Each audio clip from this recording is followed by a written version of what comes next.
And thanks for coming out on this beautiful day, pre-Earth Day.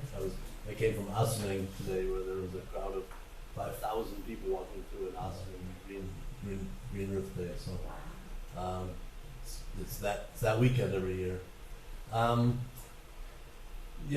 Linda talked about hope. I've had really good fortune, in part because of that National Geographic connection, to make films literally on every continent, including a couple in Antarctica. But I realized at a certain point that you don't have to travel halfway around the world to find good stories, to find good adventure. And so we started purposely making films here in the Hudson Valley. And started out with a series that I called The Hudson River at Risk, and we looked at all the kind of classic environmental concerns, PCBs in the river, and the threat of a nuclear power plant on the river, etc. And I took those films around the state and showed them, and I got bummed out. I thought, we live in this beautiful part of the world, and I'm only telling kind of negative stories. So we pivoted and started a series called Hope on the Hudson, of which this was kind of the first. I'm going to guess, I tried to put dates on it. I think it was 2015, so it's a few years ago. But it was the first season. It was the first season that the Akwesasne had come down to the Hudson Valley to try this experiment with planting these native seeds. It was the first time I'd met seed savers. I didn't know there was such a thing. Rowen is a key seed saver. I mean, her house in California, she lives between California and northern New York, is just filled with bags of seeds that she's collected from around the world. And the idea was to see if these seeds could grow again here in the Hudson Valley, which used to be Akwesasne land. This was where the Lenape, the Akwesasne, and the Mohawk tribes lived. They've now been pushed up onto reservations on the Canadian border, where the soil's not as good as we have here, and they've not previously had as much success. So they've experimented with that, and this was kind of the launching of that experiment. They moved the property, or they moved the seed sanctuary around on the farm hub. The farm hub's in Ulster County, it's in Hurley, 1,700 acres, 1,800 acres. It's owned by the foundation called the Novo Foundation, and it's a not-for-profit farm that gives all of its produce away. So it made sense for them to invite these Native Americans to come and experiment with their seeds here in the Hudson Valley. And that first year was incredibly successful. I can't remember the number of pounds that they brought back, but they never canned green at the beginning, because that one species of red corn had been reduced to two cobs of red corn. That was it. And now they get hundreds of bushels of that corn every year. So it's working. They've expanded their, not so much acreage in terms of acreage they've expanded, but they've expanded their experiment now, and then they are growing again up on the Canadian border with different seeds. And they found things that actually do grow in the soil up there. So much of their effort now are in their own backyards. But they continue to do experiments here in the Hudson Valley. But the first time we screened it, it was in this film was in Kingston at the Senate Garage, and it was a pretty big crowd. And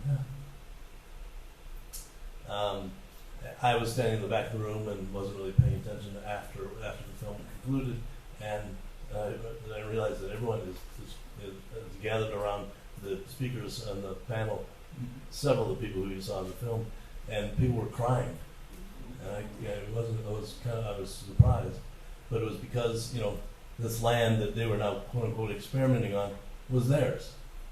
Now they've been chased off and relocated, and I think that there was that kind of realization dawned on everyone simultaneously. But it was interesting from a filming perspective, because they often don't tell their stories for public consumption. They don't. You heard a lot of music, and they reference singing and dancing, but you don't see singing and dancing because they don't like that stuff to be filmed. So it was it was a great experience. We've worked with them again a couple more times. They don't need us anymore because they've been very successful. They found some avenues for getting grant money to expand their farming operation up there, and they created their own video production team of Akwesasne, young people. So they don't need us anymore, which is fine.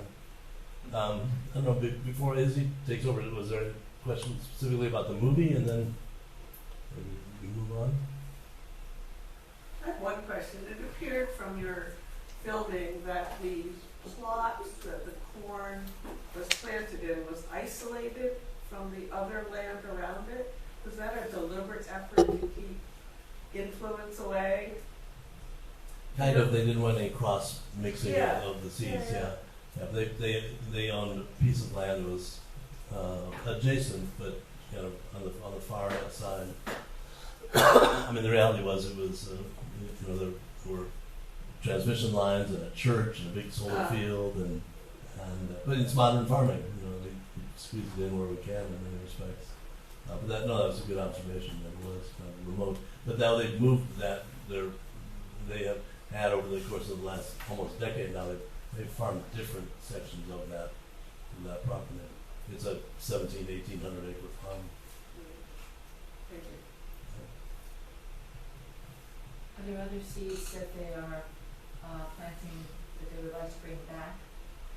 That's a good question. That would actually be a really great question for Rowen. Unfortunately, I'm not Rowen. The three sisters, the corn, beans, and squash, they're the main, the core of what they grow, and then that red corn, which is unusual.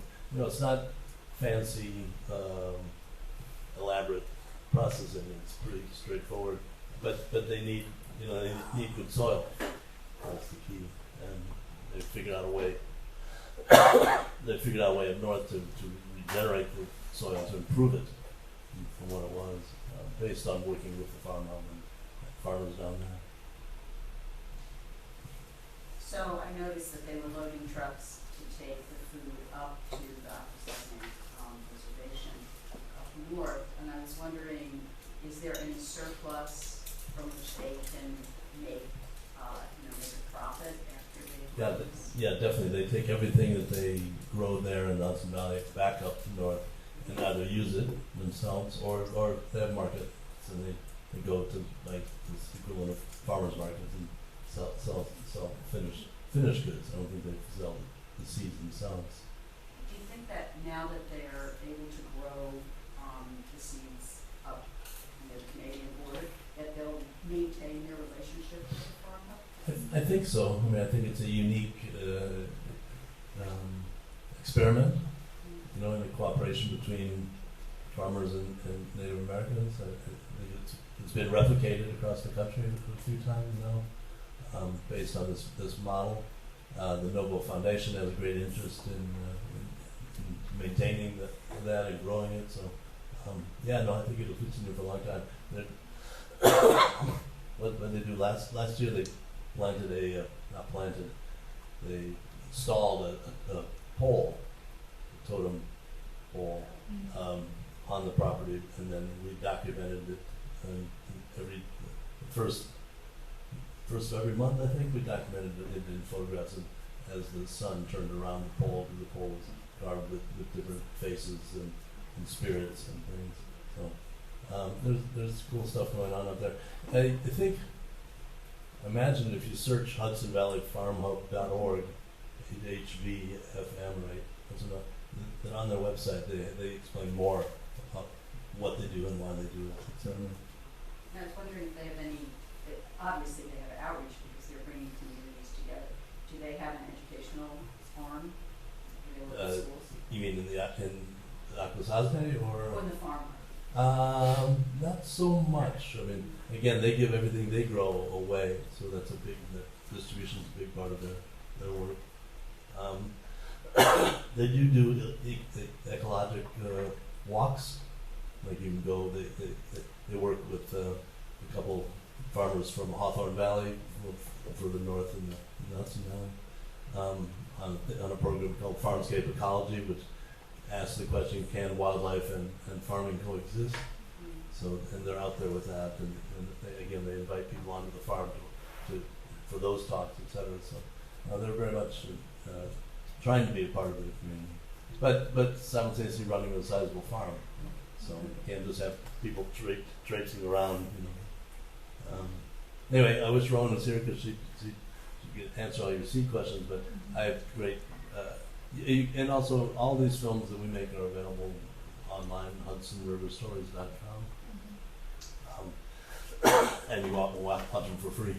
So if you want to go ahead and share, please share. Thanks so much, Tom. Hello, everyone. I'm actually going to go and stand up on the podium, so not on it, by the podium, because I have slides. But yeah, just to follow what John was saying about the Farm Hub, I first heard of them actually through the Lenape Center, who are a Lenape cultural organization that work in New York City, and they had I think they've had a relationship with the Farm Hub, restoring, rematriating ancestral Lenape seeds since before the pandemic, so not as long as the Akwesasne, but yeah, that was my first introduction to the Farm Hub. And so then this film, I was like, oh, so I didn't realize like all the incredible work that the Farm Hub was doing across like different indigenous nations whose ancestral lands that they are on. So yeah, it's really extraordinary. Okay. Also, I'm totally in awe of people who can sort of speak and present off the cuff. I just have like copious notes in front of me, so apologies for that. Anyway, thank you so much for having me. Thank you, Sarah Linda. Thank you, Christian. Thank you, John. And thank you, Rowen, in absentia. I was really sad that Rowen couldn't be here today. As I hope is evident from my presentation, I think that the work that Rowen does is truly extraordinary, and the way that she talks about seeds is truly extraordinary. But I'm going to talk a little bit about this class that I taught about a year and a half ago at Sarah Lawrence College, called Indigeneity and Environmental Crisis. And I'm teaching a version of the class again in this coming fall. I'm rebranding it to Environmental Crisis and Indigenous Resistance, because I want to center indigenous resistance and indigenous perspectives rather than centering the sort of settler colony and the environmental crisis. The main idea of the class is basically that settler colonialism is this sort of multifaceted form of environmental crisis that has been underway for the last 4 to 5 centuries. So this class was a literature class primarily, but we read a load of things, different kinds of cultural texts. When I'm teaching literature, I'm not super fussy or finicky about what is and isn't literature. I'm much more interested in thinking with students on how to read, how literary methods can be applied to all kinds of things. So a text that we read really early on was, for example, the Papal Bull of 1493, which basically announced this idea of terra nullius to the world. It was a Pope's decree that announced that all non-Christian lands were available for stealing, for appropriating, for taking. But at the centre of the syllabus, so we read these sort of like fundamental colonial documents, but really at the centre of the syllabus were all these contemporary indigenous texts of various descriptions, Louise Erdrich, Leslie Marmon Silko, Lady Long Soldier, Natalie Diaz, and we watched films, we read manifestos, we played video games, and in fact one of the most memorable texts that we read in class was an interview from 2019 on seeds that Rowen did with Emergence magazine, and I'm going to return to that in a minute. But this image here is basically still from a video game called Thunderbird Strike, which gets players to destroy oil infrastructure across North America. And I sort of took it on as an emblematic image to advertise the course, because it captures not only settler environmental destruction, but also this spirit of indigenous resistance embodied in the luminous Thunderbird at the top right of the screen. readying to blow up that earth mover in the bottom left. So we were thinking about Indigenous resistance in really expansive terms, sometimes resistance as like physical protest or direct action, what this video game seems to be encouraging, but also thinking about resistance, you know, on a different scale, like what is the resistance posed by a poem? How could a poem resist? How is seed sovereignty, seed saving, a form of resistance as well? So just to reiterate the main idea of the class, to try and like pull these conceptual things together, the idea being that environmental crisis is something that Indigenous peoples in the Americas have been experiencing for 400 to 500 years, which is to say that environmental crisis is not unique to this moment of climate change and this sort of this awareness around crisis that we've had on a planetary scale from like the mid-20th century to now. It's not something that is new to Indigenous peoples under the condition of settler colonialism. So just to gloss settler colonialism, it's basically the kind of colonialism that we exist within on this continent, within the United States. It's a kind of colonialism where the colonizers decide that they want to stay, they want to permanently settle on Indigenous lands and permanently dispossess Indigenous peoples of their lands and waters. It worked. I put these slides together like half an hour before, so I'm glad that they are functional. So what do I mean when I say the environmental crisis of settler colonialism? So we were thinking of this idea in really expansive terms, and in this we were really inspired by Potawatomi environmental philosopher Kyle Powers White, who has written so many indispensable articles on indigeneity and climate change. And he describes climate change for Indigenous peoples as an experience of going back to the future. I'm going to quote a longer passage from him. Colonially induced environmental changes altered the ecological conditions that supported Indigenous peoples' cultures, health, economies, and political self-determination. While Indigenous peoples, as any society, have long histories of adapting to change, colonialism caused changes at such a rapid pace that many Indigenous peoples became vulnerable to harms from health problems related to new diets, to erosion of their cultures, to the destruction of Indigenous diplomacy, to which they were not as susceptible prior to colonization. Indigenous peoples often understand their vulnerability to climate change as an intensification of colonially induced environmental changes. So in this article, White goes on to describe things like forced removal, displacement, ethnic cleansing, as an environmental crisis for that community, since they are alienated from the lands on which they have relationships and on which they have cultural history. It's, in fact, forced removal is in fact a form of climate change. The climate is changing for that community who have been dispossessed and removed. The environmental crisis of settler colonialism is also evident in the way that settler colonies mine resources for energy and for infrastructure, and the way that what's known as the externalities of industry, like toxins and waste materials, are dumped on lands and rivers close to black, brown, Indigenous and poor communities through what we call now as environmental injustice and environmental racism. Environmental crisis under settler colonialism is also evident in the dominance of colonial food systems, defined by monocultures, by genetic modification, and defined bizarrely by this combination of terrible waste alongside terrible scarcity for others. So basically, the environmental crisis of settler colonialism is the many, many ways that settler colonies disrupt or sabotage Indigenous governance and Indigenous relationships to place. So in the class that I was teaching, we were thinking about this phenomenon from the location of Lenape-Hoking, which is the lands of the Lenape, the lands that we are on currently. We were thinking about it from Lenape-Hoking to global contexts, thinking about settler colonial histories elsewhere in lands that are now currently known as Australia and Canada, for example. And something that Kyle White really emphasizes is this idea of Indigenous expertise around climate change.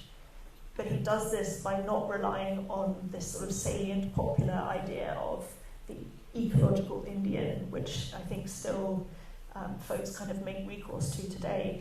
This idea of the ecological Indian suggests that Indigenous peoples have a sort of natural predisposition to caring about the environment. But Kyle White says, no, that's not where the Indigenous expertise comes from. Indigenous expertise comes from land-based knowledge systems and having undergone long experiences of adapting to environmental changes, both predating colonialism, but most of all from the moment of colonial contact, which brought these incredibly violent environmental changes.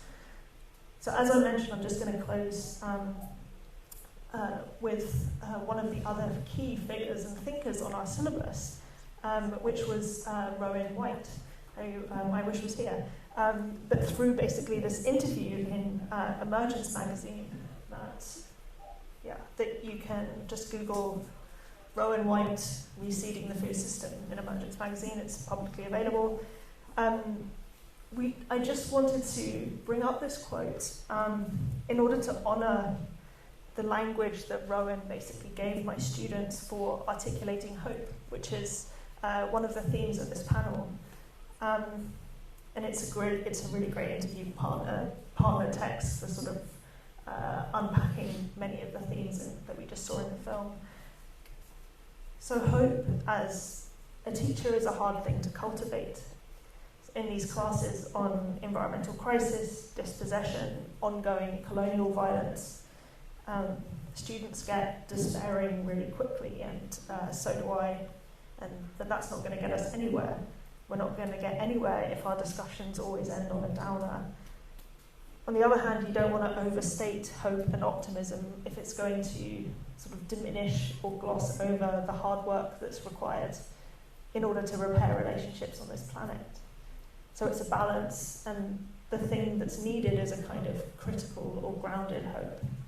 So here's the quote from Rowen that I pulled from the interview that resonated so deeply with us as a class.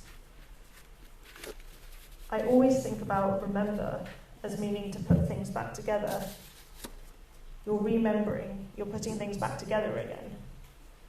As we begin to put the pieces back together of our food, of the way that we feed and nourish ourselves, I think that the seeds have a lot of ways in which they're animating us and animating our hands and hearts and bodies to grow a way of nourishing ourselves and sustaining ourselves on the land that honours the grand lineage of ancestors, human ancestors, and non-human ancestors who went through so much adversity and joys and all of what it means to be human so that we could have food and seed here today.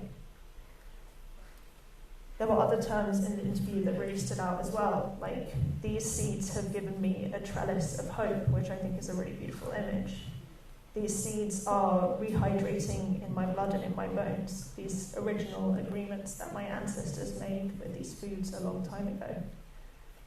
The seed has a generosity or an intimate immensity. So I think what Rowen really captures here in this interview is the intimate, embodied scale at which change can occur through this reciprocal relationship between the seed and the human. The reseeding work that Rowen and others are doing in the Hudson Valley is repairing so many things. It's repairing relations, foodways, health, culture, community.